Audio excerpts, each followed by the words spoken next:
நான் வந்து இந்த அண்ணா நகர் கோரா ஃபுட் ஹவுஸ் இருக்கு இல்லையா, ஃபுட் ஸ்ட்ரீட் இருக்கு இல்லையா, நீங்க அங்க போவீங்கன்னு நினைக்கிறேன். ஃபுட் ஸ்ட்ரீட்ல சாப்பிட்டுட்டு வெளியே வரும்போது ஒரு அம்மா, அவங்களுக்கு வந்து 50 வயசு, உட்கார்ந்துட்டு இருக்காங்க. திடீர்னு என்ன பார்த்த உடனே, நீங்க டிவில எல்லாம் பேசுவீங்களா அப்படின்னு. ஆமா. விஜய நல்லா சப்போர்ட் பண்ணி பேசுங்க சார், உங்களை மாதிரி பத்திரிகையாளர்கள் சப்போர்ட் பண்ணி பேசணும். நீங்க பாட்டுக்கு வந்து அவரை விமர்சனம் பண்ணிட்டே இருக்கீங்க, நாங்களும் பார்த்துட்டு இருக்கோம். நான் உட்கார்ந்துட்டேன் பக்கத்துல.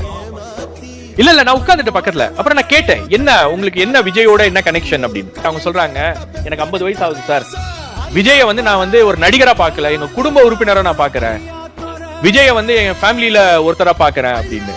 அப்ப சொல்லும் போது, என் முதல் பையனுக்கு விஜய்னு பேர் வச்சிருக்கேன், எங்க வீட்டுல 10 ஓட்டு அவரு தான் போகும். அவர் சொல்றாங்க, நீங்க சொல்றீங்க சார் இந்த மாதிரி ஜென்சி பசங்க தான் விஜய்க்கு ஓட் போடுறாங்கன்னு, எழுதி வச்சுக்கோங்க சார், எங்களை மாதிரி வந்து ஆயிரக்கணக்கான பேர், லட்சக்கணக்கான பெண்கள் இருக்காங்க ஓட் போடுறதுக்கு. நான் கேட்டேன், என்ன உங்களுக்கு அவரோட என்ன கனெக்ஷன், என்ன பாண்ட் அப்படின்னா, அவங்க சொல்றது என்னன்னா, நாங்க வந்து ஒரு சல்மான் கான், ஷாருக் கானை பாக்குற மாதிரி ஒரு கிரஷாவோ ஒரு ரொமான்டிக் ஹீரோவாவோ அவர் பார்க்கல, அவரை வந்து நாங்க ஒரு தம்பியா பாக்குறோம், எங்க குடும்பத்துல ஒருத்தரா பாக்குறோம் அப்படின்றாரு. அந்த கனெக்ஷன் அப்படின்றது வந்து, அது நீங்க அதை எப்படி பிரேக் பண்ண போறீங்க அப்படின்றது ஒரு கேள்வி. பொலிட்டிக்கலா இது ஒரு சேலஞ்ச் எஸ்டாப்ளிஷ் பொலிட்டிக்கல் பார்ட்டிஸ்க்கு, திமுகவுக்கும் அதிமுகவுக்கும் ஒரு சேலஞ்ச்.